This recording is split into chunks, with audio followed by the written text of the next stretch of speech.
जी बेटे, तो मैं आप लोगों से जिक्र कर रहा था कि how do we like engage when we are when we are confronted with a patient जिसको कि सॉल्विंग के इश्यूज हो सकते हैं। तो बस आपने दो तीन चीज़ों का बड़ा गौर से जो है वो मुआयना करना है। फॉर एग्जांपल कि what is the phase that is actually bothering the patient. Is it oral preparatory, या फिर फेरेंजियल स्टेज है, या एसोफेजियल स्टेज है। अमूमन छोटे बच्चों के साथ जब हम देखते हैं तो ओरल और ओरल प्रेपरेटरी स्टेज ही इशू होता है, और अमूमन फेरेंजियल स्टेज उनकी मुतासिर नहीं होती और ना ही एसोफेजियल स्टेज मुतासिर होती है। उनके ज़्यादातर उनकी फूड अवर्जन जो है उसका ताल्लुक ओरल प्रेपरेटरी से भी हो सकता है और ओरल स्टेज के साथ भी हो सकता है, क्योंकि उनके दांत नहीं होते और वो बोलस नहीं बना पाते।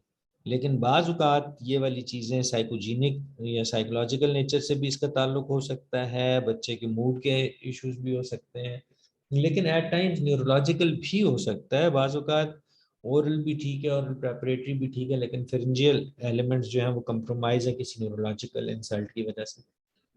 लिहाजा इंटरवेंशन के लिए ज़रूरी है कि पहले हम उसका एक डायग्नोसिस जो है वो इस्टेब्लिश कर लें। और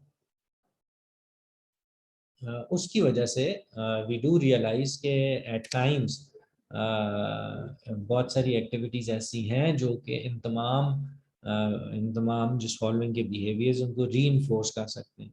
अब अगर मैं इसको दो चार बातों को आप लोगों के साथ रिवाइज करने की कोशिश करूं, तो we talked about certain elements जो कि इनको इम्प्रूव कर सकते हैं। जैसे कि हमने कुछ मनूवर्स का जिक्र किया, हमने मेंडलसन मनूवर का जिक्र किया, हमने जिक्र किया रेजिस्टिव एक्सरसाइजेस का, we talked about Shaker exercises.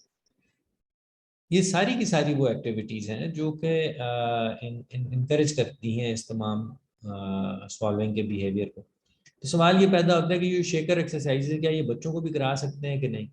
अब छोटा बच्चा तो बहुत छोटा था, आप उसके साथ क्या करें, क्या वो खुद तो कर नहीं सकता, वो खुद तो अपनी गर्दन उठाएगा नहीं आपके कहने पे, और तो अब क्या करें। तो इसमें yes, the care givers can actually help the child. उसके सर को उठाएं, अपने हाथ से उसको ग्रेजुअली उठाएं और फिर नीचे लेकर आए, उठाएं और नीचे लेकर आए। इसके नतीजे में उसकी टंग के उसकी जो नेक के मसल्स है वो इम्प्रूव करेंगे। बिल्कुल इसी तरीके से इसको सपाइन पोजीशन में भी किया जा सकता है, लेकिन एहतियात बड़ी ज़रूरी है इसके अंदर। ये ना हो कि आप बच्चे की जो है वो उसके गर्दन पे अनड्यू प्रेशर की वजह से उसको हर्ट कर सकें। बिल्कुल इसी तरीके से अब जो था हमारे पास मेंडलसन मनूवर। अब मेंडलसन मनूवर के लिए भी ज़रूरी था कि इंसान कॉन्शियस भी हो, वो पार्टिसिपेटरी भी हो और वो करना भी चाहे। अच्छा, इसमें एक और बड़ी इंटरेस्टिंग चीज़ है, और वो इंटरेस्टिंग चीज़ है कि क्या ये न्यूट्रिटिव एफर्ट है या नॉन न्यूट्रिटिव एफर्ट है। अब न्यूट्रिटिव एफर्ट से मुराद ये है कि आपने बच्चे को कुछ खाने के लिए दिया और उसको कहा कि आप इसको पहले मुंह में रखें, फिर मैं आपको 1 2 3 कहूंगी और फिर आपने इसको स्वॉलो करना है। ये तो होगी न्यूट्रिटिव, क्योंकि वो कोई चीज़ अंदर लेकर जा रहा है, कोई ना कोई जो भी आपने उसको दिया खाने के लिए। लेकिन कोशिश ये करें कि पहले हम इसको नॉन न्यूट्रिटिव अंदाज में करें। नॉन न्यूट्रिटिव से मुराद के आप करते तो सारा कुछ वही है, लेकिन विदाउट फूड करते हैं। सो ये सारी की सारी एक्टिविटीज जो है अगर पहले विदाउट फूड कर ली जाए, before the food is presented in actual.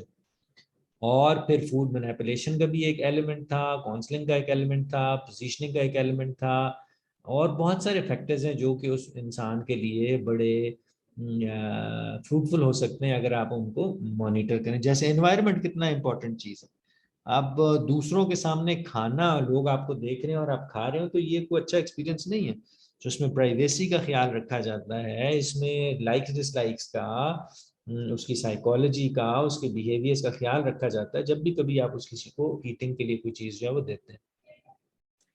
तो न सिर्फ ये बच्चों, बल्कि मेरी ये भी ख्वाहिश है कि जब आप इस किस्म के कोई काम करते हैं तो इंश्योर कर लें प्राइवेसी, सिक्रेसी, और बिल्कुल इसी तरीके से आपने ये भी कोशिश करनी है कि उस इंडिविजुअल को एक कॉन्फिडेंस मिले, उसको पहले से एक्सप्लेन करें कि कोई काम हम उसके साथ क्यों करने के लिए जा रहे हैं, why are we trying, what and what is the condition जिसको कि हम इम्प्रूव करना चाहते हैं।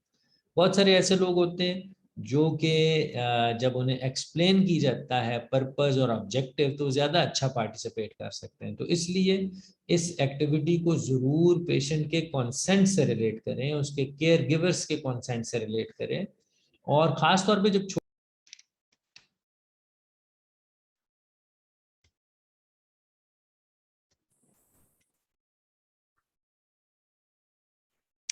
सो I hope you all have been listening. कुछ इंटरनेट के इश्यूज थे, खैर एनीवेज। तो हम इस नतीजे पर पहुंचते हैं कि जो प्रोफेशनल एथिक्स है और जो प्रोफेशनल रिस्पॉन्सिबिलिटीज़ हैं, उनको आपने बारहा कोशिश करनी है कि आप उनको एग्जीक्यूट बड़े अच्छे अंदाज में करें। बिकॉज सॉल्विंग एक ऐसी चीज़ है जिस you just can not make people eat on your free will. अगले का कंसेंट भी लेना है, उसका लाइक डिसलाइक, उसकी participation. This is not a language therapy.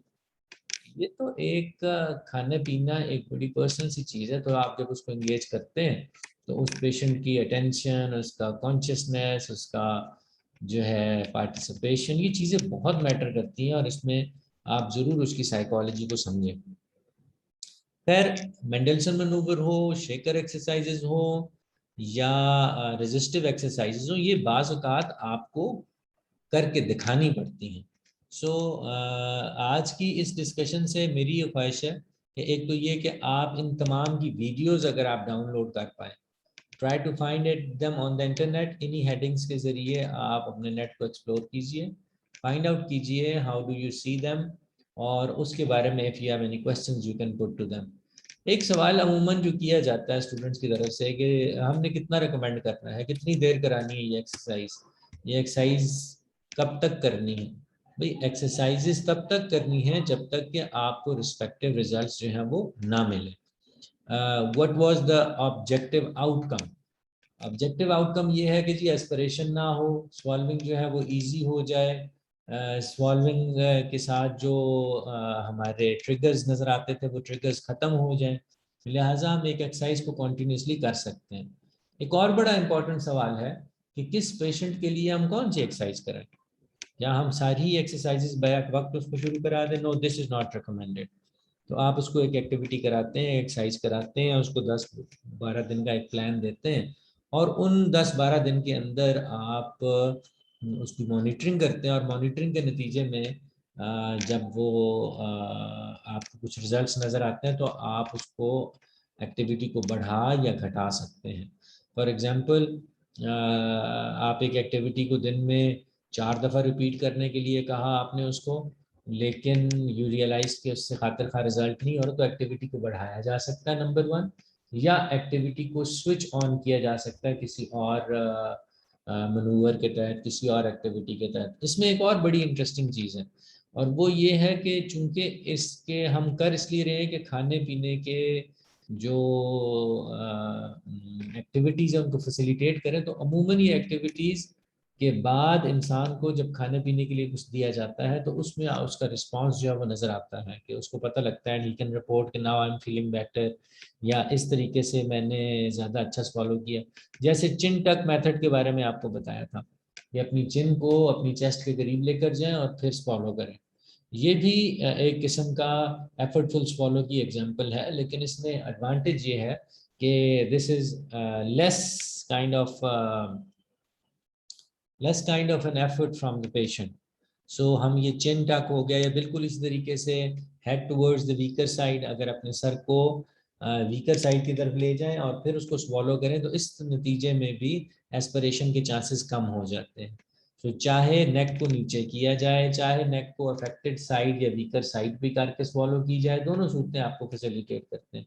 और ये तो होगी while during you were eating something, while you were being presented with, किसी चीज़ को आप खाने के लिए उसको प्रेजेंट कर रहे थे। लेकिन अगर they are non without nutrition और आप उसको सिर्फ एम्प्टी स्वॉल्विंग करा रहे हैं, तो एम्प्टी स्वॉल्विंग बजाते खुद एक बहुत अच्छी एक्टिविटी है जो कि इन पेशेंट्स को एजुकेट करती है, और ये किसी भी न्यूट्रिटिव एफर्ट से पहले ये काम किया जाना चाहिए ताकि the person is not at risk. So if we have got any questions, then I'll be able to answer them. Do we have any questions, please?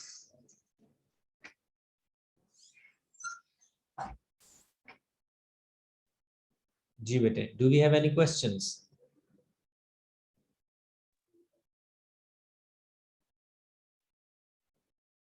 जी नजफ, अपना माइक ऑन करें बेटे। जी सर। सर मुझे एपिग्लोटिस के बारे में बताइएगा, epiglottis control. इसकी जो एक्सरसाइज आपने बताई थी, आपकी आवाज कट रही थी, मुझे समझ नहीं आई। सो एपिग्लॉटिक बेटे, एपिग्लॉटिक कंट्रोल एपिग्लोटिक कंट्रोल। कोई भी ऐसा कंट्रोल है, कोई भी ऐसी एक्टिविटी है जो कि आपकी एपिग्लॉटिस को इंश्योर करे कि उसके अंदर स्ट्रेंथ आ जाए। इसमें सिर्फ दो चीजें समझने वाली हैं, और पहली जो समझने वाली चीज है कि एपिग्लॉटिस क्या है और कहाँ पर है। सो अमूमन back part of, it's the back part of the tongue, the lower most part of the tongue, जो कि अटैच्ड है किसके साथ, आपके लैरिंग्स के साथ। जब ये फोल्ड होता है तो फोल्ड होने के नतीजे में ये लैरिंग्स को पूरी तरह कवर कर लेता है, और लैरिंग्स को कवर करने की वजह से ये एक नेचुरल प्रोटेक्टिव मैकेनिज्म के तौर पर रिएक्ट करता है। So whenever you are doing this Mendelsohn manoeuvre हो या आपकी रेजिस्टिव एक्सरसाइजेज हो, तो ये दोनों सूरतों में आपकी जो एपिग्लॉटिक मूवमेंट है, जो लेरेंजियल रेज है, जो लैरिंग्स को ऊपर की तरफ मूव करता है, और जो एपिग्लॉटिस और जो क्या नाम था, एसोफेजियस स्फिंक्टर को खोलता है, ये सारी की सारी एक्टिविटीज मोर और लेस उसको कंपनसेट करती हैं। So we need to ascertain, हम ये देखना चाहते हैं, फॉर एग्जांपल जब आप चिन डाउन करते हैं या चिन टक करते हैं, तो उसके नतीजे में होता ये है कि आपका जो लैरिंग्स की मूवमेंट है वो ज़्यादा ना भी हो, फिर भी आप सेफ स्वॉलो कर लेते हैं, और एपिग्लॉटिस का जो रोल है वो कम हो जाता है जब आप चिन को टक करते हैं, और बिल्कुल इसी तरीके से जब साइडवेज करते हैं तब भी ऐसी सूरत हाल है। So all these activities are somehow going to help epiglottis increase, raise the larynx, and of course increase the height of the back part of the tongue. So तीनों सूरतों में ये आपको facilitate करता है जी। Okay sir, thank you. Do we have any further question बच्चों? Sir मुझे एक बात करनी थी आपसे। जी सर मैंने पूछना था, हम लोग ना नियरेस्ट हम लोग का ना हॉस्पिटल, न्यू हॉस्पिटल है, तो सर हम लोगों को बता दें हम लोगों ने किस तरीके से जाना होगा। वैसे सर परमिशन मांगे तो घर वाले जाने नहीं देते कहीं, बस मुझे, क्योंकि मैं घर में छोटी हूँ, तो वो मुझे अगर topic of देखिए dysphagia please.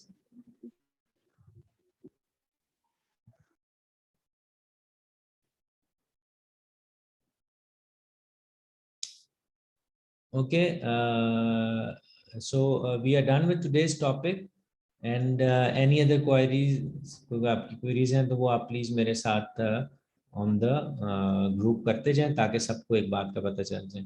ठीक है, जज़ाकल्लाह एंड थैंक यू। इंशाल्लाह ताला we will get back on the same issue again. मैं डिस्फेजिया और उसकी मैनेजमेंट को दोबारा से डिस्कस करना चाहूँगा। ये आई जस्ट रियलाइज कि फरहा ने एक शेकर एक्सरसाइज की वीडियो भेजी है, इसको भी देखिए, और इसके अलावा इफ़ यू फाइंड तो आप हमारे साथ शेयर कर सकते हैं। So thank you very much and that's all for today's class.